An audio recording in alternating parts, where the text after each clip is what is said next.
Monima, or feel free to call me MonMon.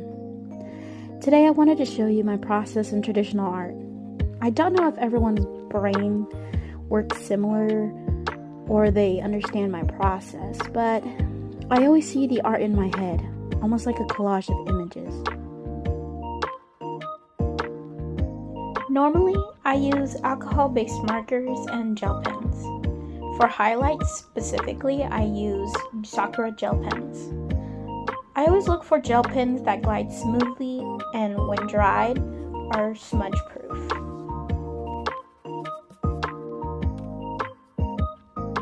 For most of the video, I'm struggling with the sketch. For in the beginning, I was thinking about doing more cartoony kind of approach and simplifying most of the lines for the skull, but later I decided to scrap that and lean into more semi-realism.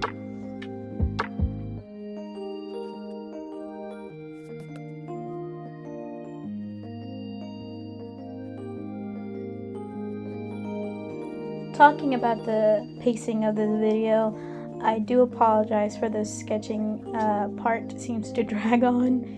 And but that's how it is. Usually the sketch is the part that takes the longest. Everything else kind of falls into place.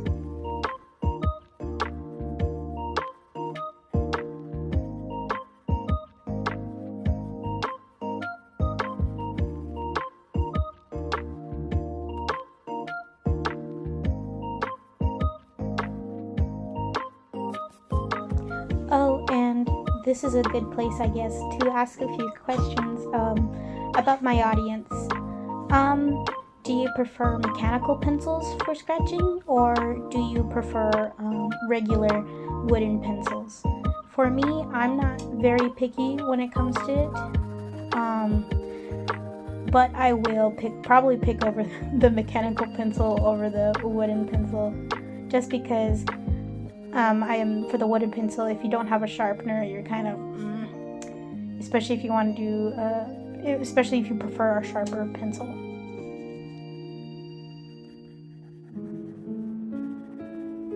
And here's me trying to do another stylized part of the skull. I realized a little bit later that that's whenever I started to lean in with the semi-realism.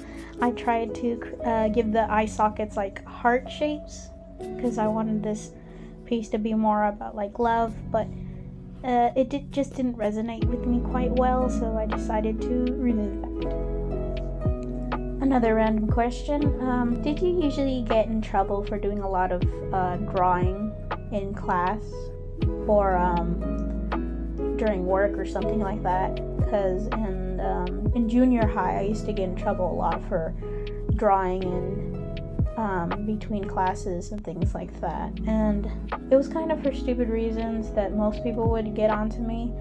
I drew a lot of gore and a lot of I should say edgy stuff.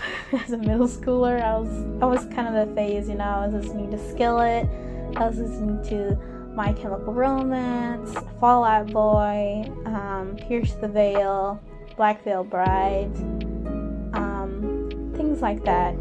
And at that moment in time, I was very comforted by drawing a lot of scary imagery, and I actually at one point got my drawing binder confiscated because I had asked my father, "Oh, I left my drawing binder at home, do you mind getting it and dropping it off here at school?" And my dad didn't mind. So he drops it off in the front office, and one of the ladies in the front office was looking at it, because on the front there was a bunch of drawings of like Disney villains and stuff like that, because I drew Dr. Facilier and I think Ursula. But I don't know why she decided to look through my stuff. She opened up my art binder and was looking through everything, and then I was called down to the office, and I thought, I don't know what I did wrong. Maybe it was just the fact that I asked my dad to bring me my art binder. And so I go to the front office, and the lady in the front hands it to me and goes, you need to keep this stuff at home. This isn't appropriate. And I told her, what do you mean? She goes, well, I saw your art. And I was like, well, you looked through my stuff? And she kind of looked sheepish. And she was just saying that, no, you can't be drawing those inappropriate things. And I just, left with the binder and stuff. And I spoke to my friends about it, and they were like, that's invading your privacy. Like, she had no right to look through my things. But whatever, it happened a long time ago.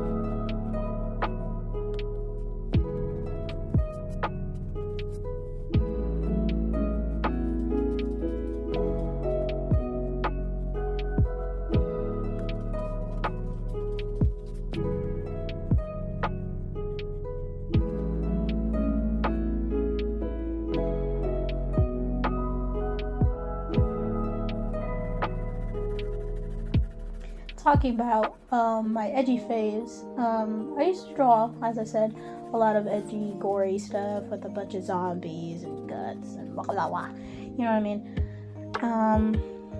I gotta say, I was a very, very angry individual.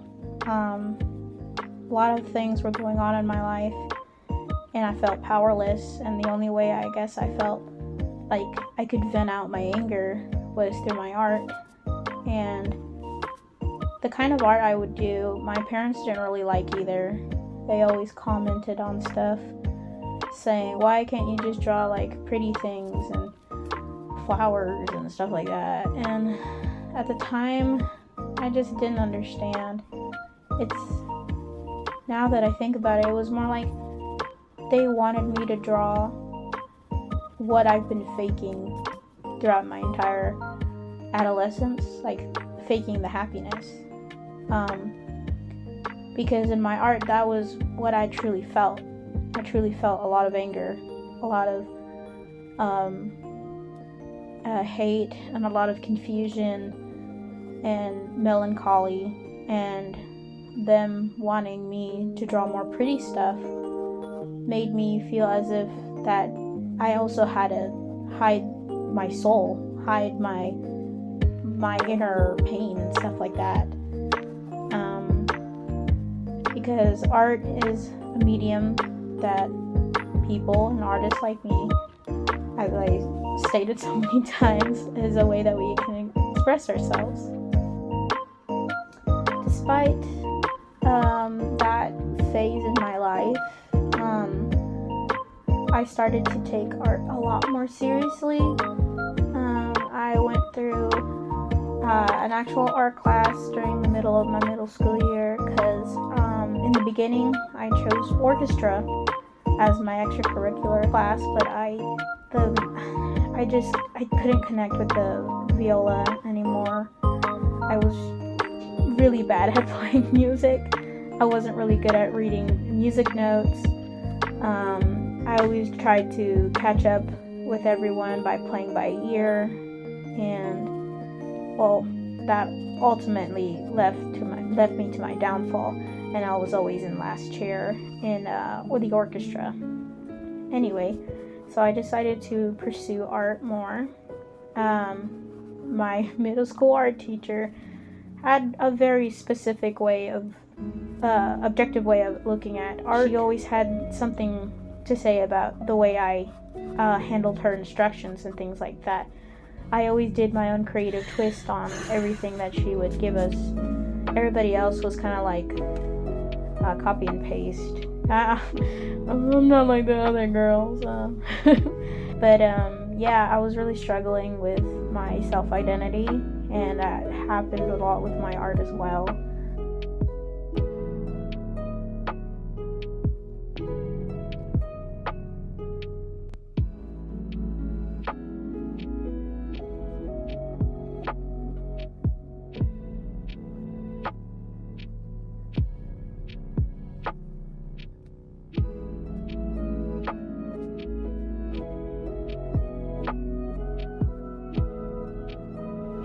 For references, I usually go to Pinterest or find a certain scene in a game or anime screenshot.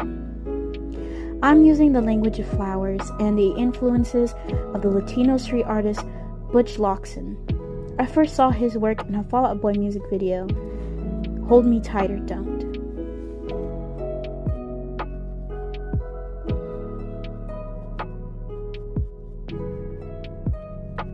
The arrange of flowers mean, do not forget me and my love is everlasting.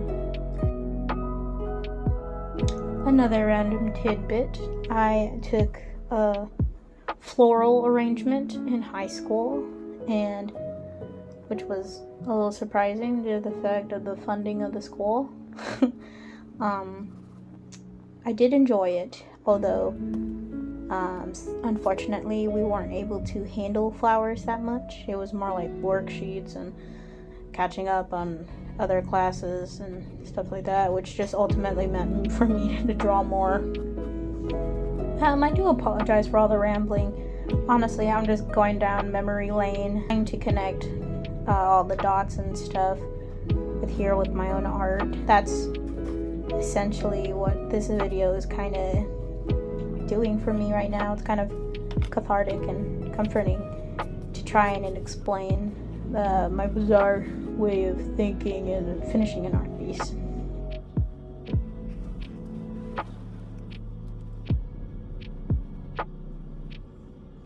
I love drawing skeletons and the macabre.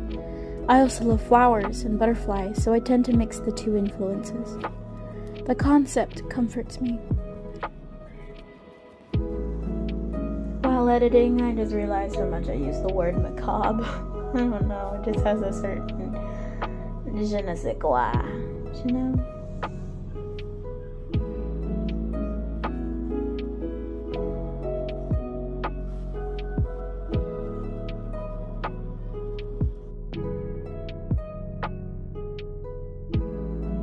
I don't know, I'm debating whether to make more art videos in the future, something more, not always traditional. Maybe I can do some digital here and there, therefore the recording process wouldn't be as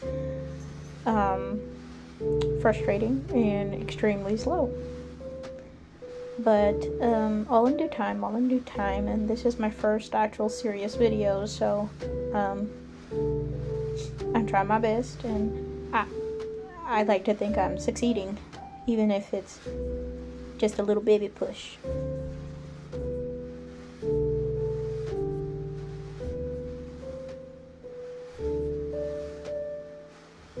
Also, I'm very well aware that in the beginning of this video, it is not as shaky as it happens later on in the video, because I have a really shitty way of holding up my phone and recording this.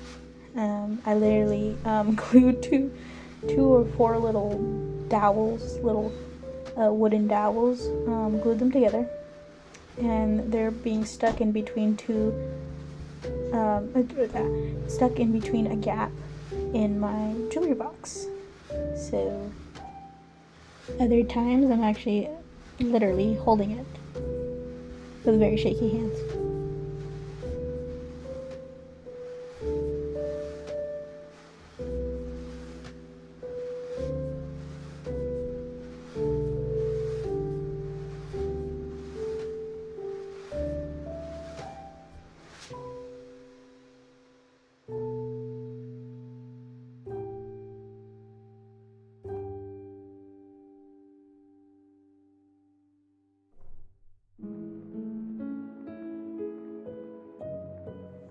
Aw, look at me. I take so goddamn long with the sketch.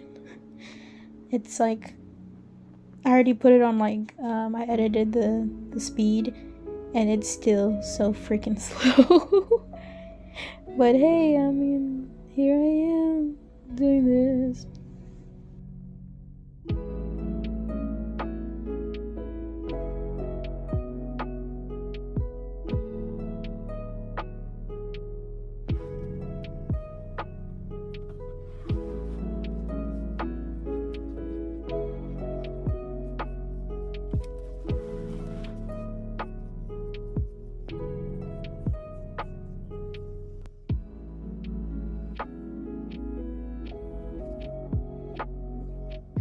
Skeletons refer to death or moving on, and butterflies are fleeting beauties.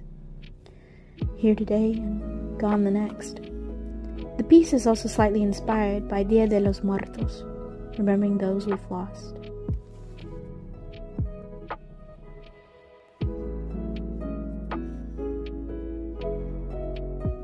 Later on in the video, you'll understand that apparently my favorite butterfly is the monarch butterfly.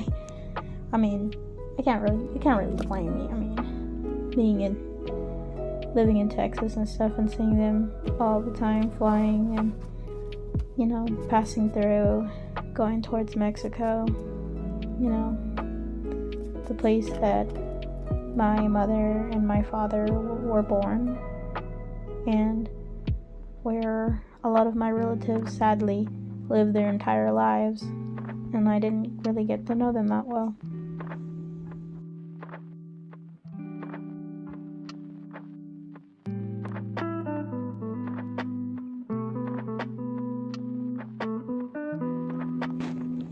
Also, these butterflies that I end up drawing aren't really consistent with the patterns. I don't know how that happened.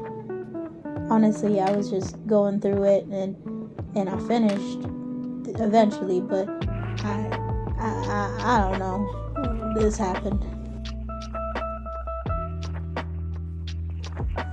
If you made it this far, you probably already realized I sound sick, because I am.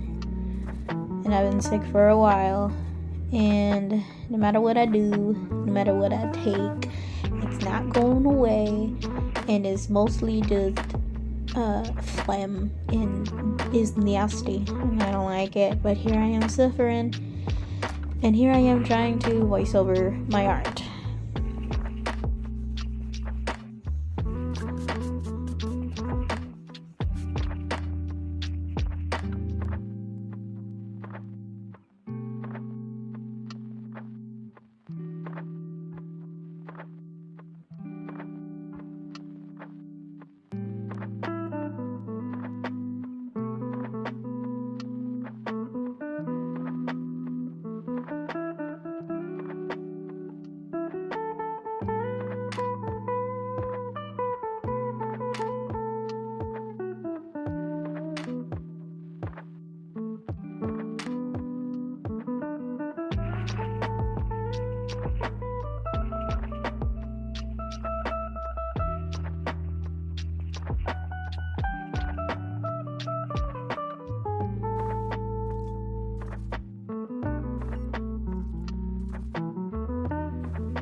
Apparently, I was also using my sushi eraser, which the little sashimi part that's supposed to be on top of it is like gone. Not sashimi. Is it sashimi or is it, I don't know, like salmon? Yeah, it's like gone. Oof. So it's just the little piece of rice there.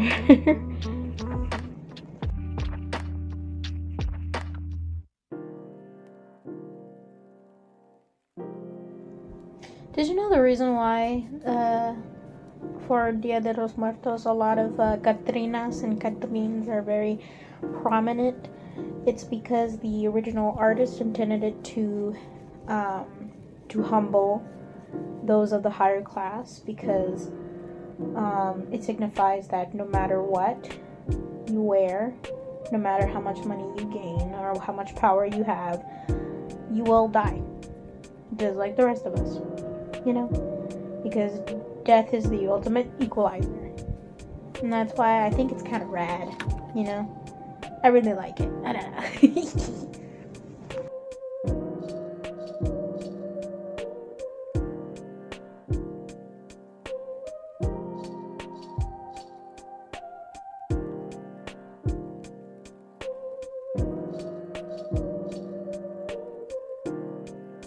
Honestly, as I'm editing this video, it should be called "The longer this video gets, the more insane I become," because I was trying to keep it professional, and now I'm over here with my Scooby-Doo ass laugh.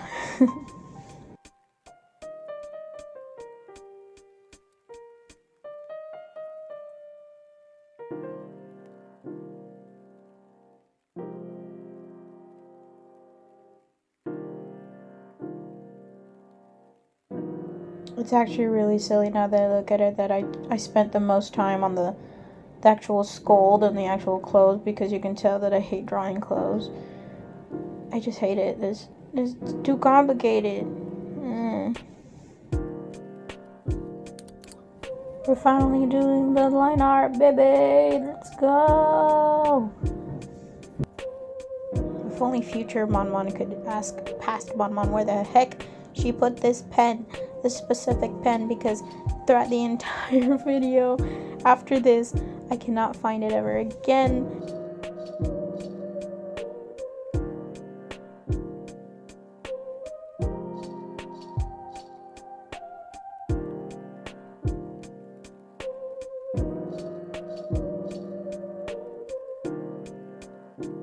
I suppose the piece is my desire to not be forgotten. I wish to leave some sort of mark on this world. I hope to be remembered fondly. I wish to make even the smallest impact, to show the world that yes, I once loved. I once cared. I was alive and had feelings and desires. I once was a dreamer. Forgive me for my passionate rambling. I'm sure you may also feel the same way, even if it's not about specifically art. During this editing process, I did my best not to chop it all up to fit into a small time frame. I wanted to show that art takes time. Art isn't defined by numbers of likes or comments. Art shouldn't be pumped out carelessly like a machine. Art expresses our fears, our hopes and dreams. When made by mankind, we can sense the soul within it. I hope this video expresses the raw, honest energy we struggle to see every day.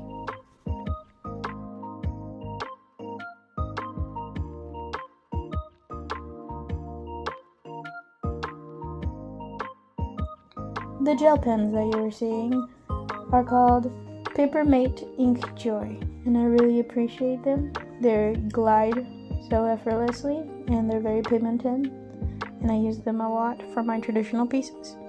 Besides that, I also use Click Art. That's a new one that I've been using, along with Midi Liner. And honestly, any other kind of gel pen like Sakura, those are really good too.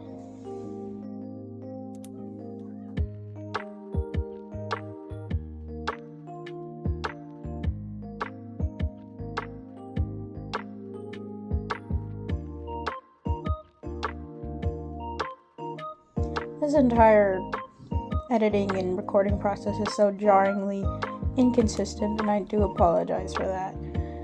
Even with the voice recording is also so inconsistent. I do apologize. I'm so sorry.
If you follow me on Instagram or on TikTok, you will see that I tend to shade with using it's not perpendicular, horizontal, no, I think it is perpendicular, I don't remember my words, like cross-hatching lines, and I like to use that to add depth with my pens. I don't know, it just kind of stuck with me throughout my junior and high school and now my current adult years. You'll see that I work in sections. I'll be inking in one area and then erasing all this, oh my god, brain fart, the sketch lines. There you go. Oh my god. And so then, I don't know, so then it would decrease smudging of the pencil graphite, you know.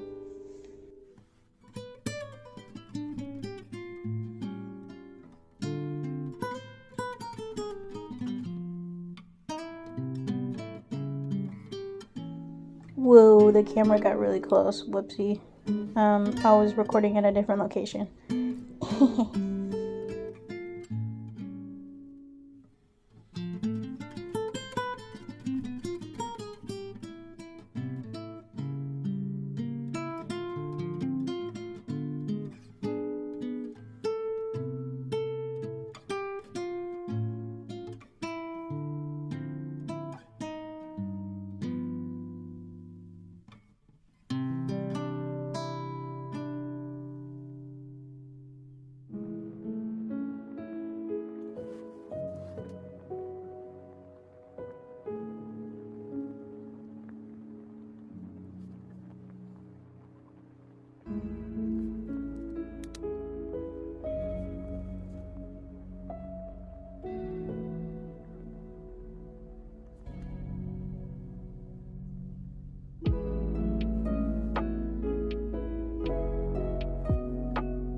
Honestly, I really liked the flowers. Like, drawing them was a really fun process.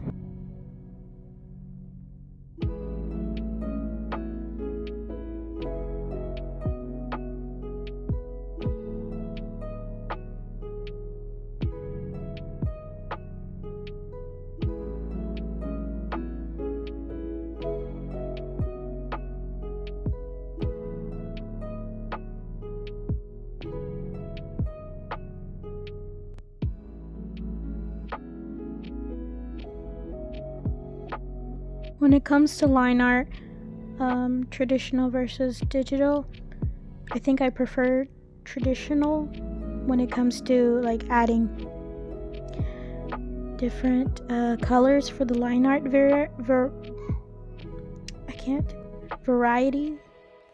But when it comes to digital, I just prefer the regular black.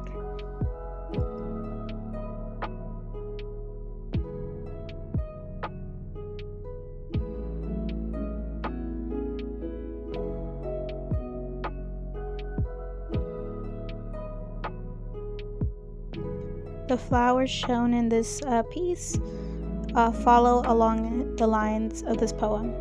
I bid you farewell and best of luck to you. I cannot forget you, yet I need to let you go. Thank you for the memories of being in the sun. I felt like I meant something, even for a moment, like I was loved.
And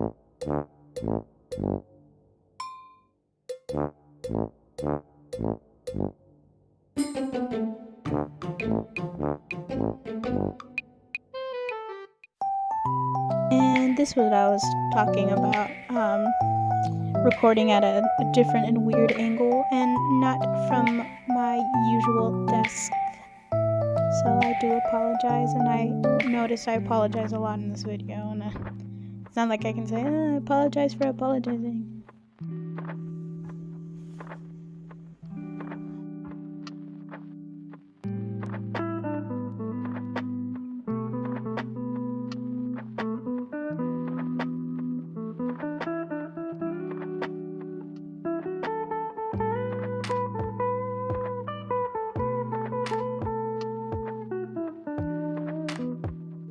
This eraser right here is just godsend.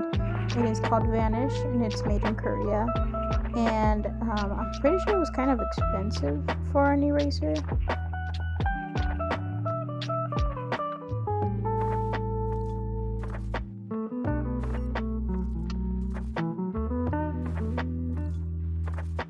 And we're finished with the line art. On to the next phase.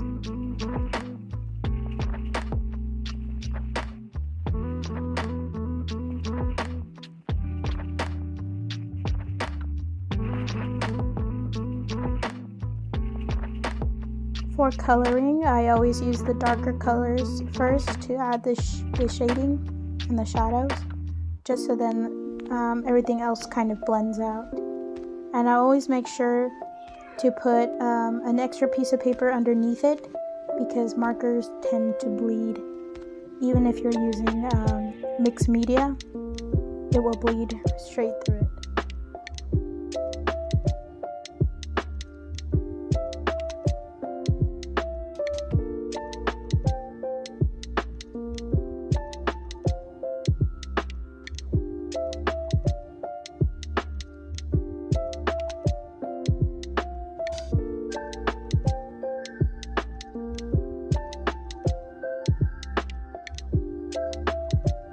I let my intuition tell me what colors to use, and from basic knowledge of what I know about color theory, usually that's what helps me bring pieces along.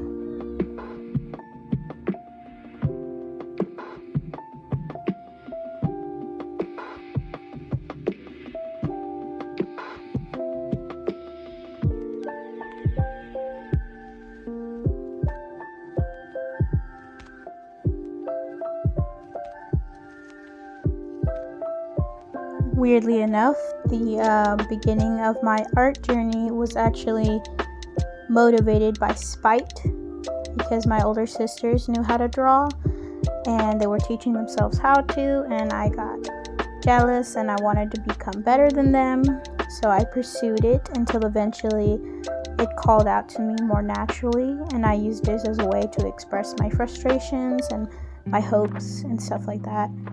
And through the perseverance, I actually won, not to brag, but I did win an actual trophy, which my sisters haven't, so suck on that. Just kidding. I'm trying to be humble here.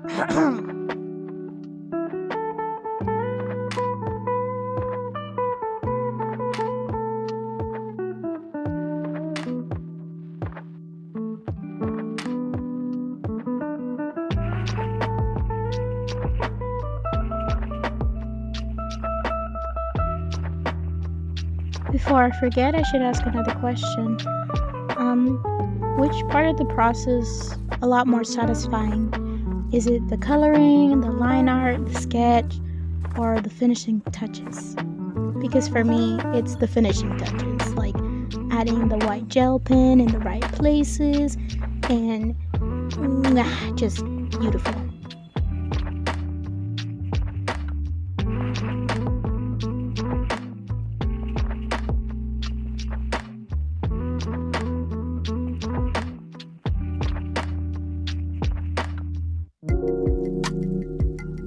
During the shading process near the skull area, I was like freaking out and like panicking on the inside, hoping that I didn't add too much, shadows and made it look ugly compared to everything else. But I think it all pulled together, because I went back and I tried to blend everything out with a colorless blender, and I think it worked out.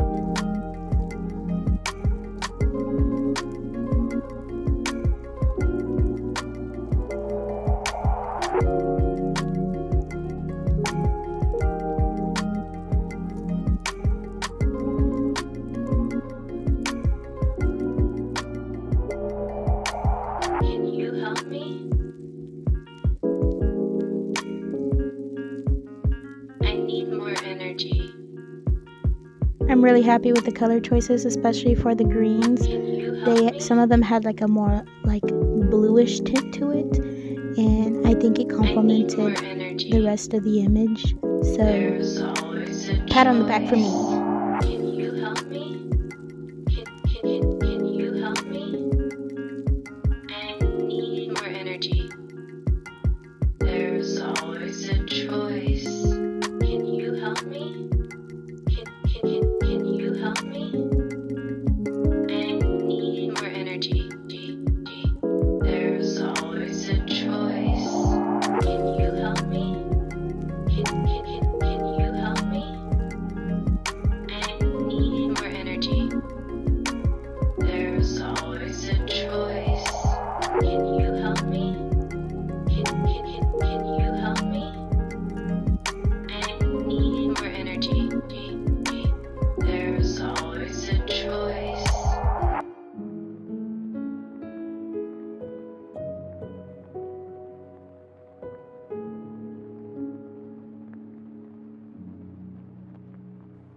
Thank you so much for watching. If you liked it, press that like button and subscribe if you would like to see more.